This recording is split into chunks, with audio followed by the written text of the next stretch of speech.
Diz o Evangelho de domingo 14 de julho, que é o de São Lucas 10, 25 a 37, ao referir-se à parábola do bom samaritano contada por Jesus, que tudo começou com um mestre que entendia de religião, entendia dos mandamentos, entendia da lei mosaica, mas que se levantou e se apresentou a Jesus com o objetivo de perturbá-lo, colocá-lo em dificuldade.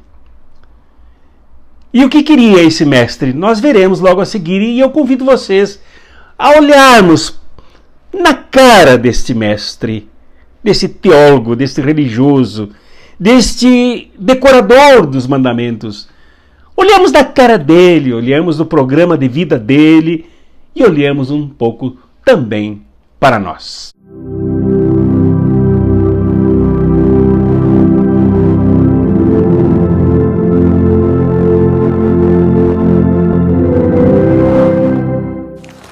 Nesse evangelho, então, há esse cidadão, esse mestre da lei judaica, esse entendido de religião, que se apresentou a Jesus para constrangê-lo, para colocá-lo em dificuldade, como muitos fariseus faziam.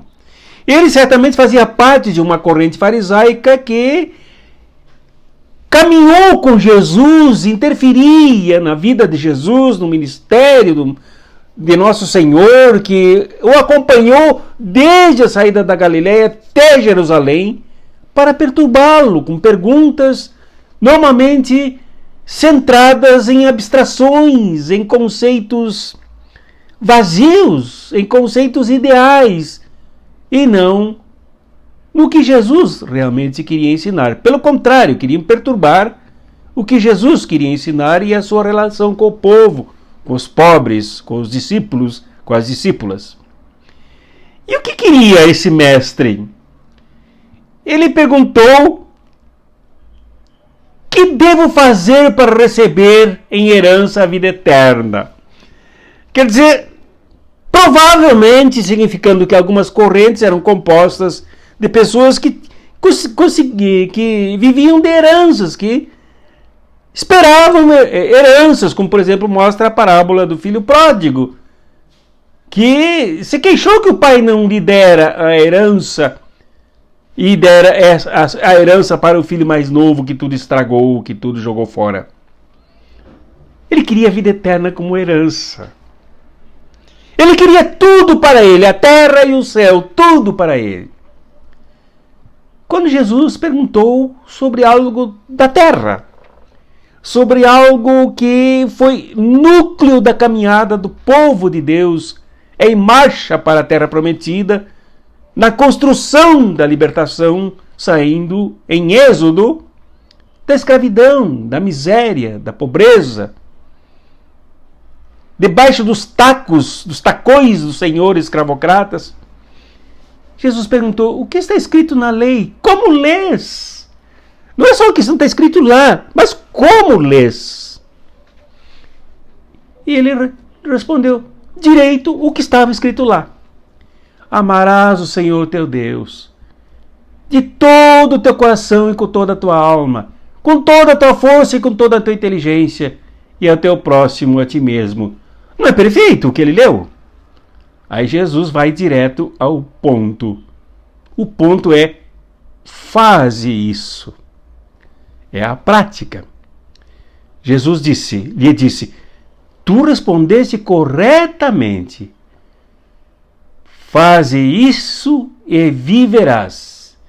Ele, porém, querendo justificar-se, disse a Jesus: mas quem é o meu próximo? Esse que é o problema. O seccionamento, o dualismo, a fragmentação entre conhecimento do que é a religiosidade, dos princípios fundamentais da vida humana, os princípios fundamentais dos direitos do ser humano, e a prática.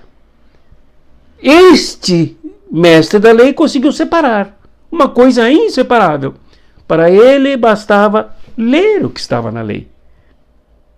O que ele não conseguia fazer é a construção da ponte, a ligação entre o que estava escrito na lei e o fazer isso e viver, praticar.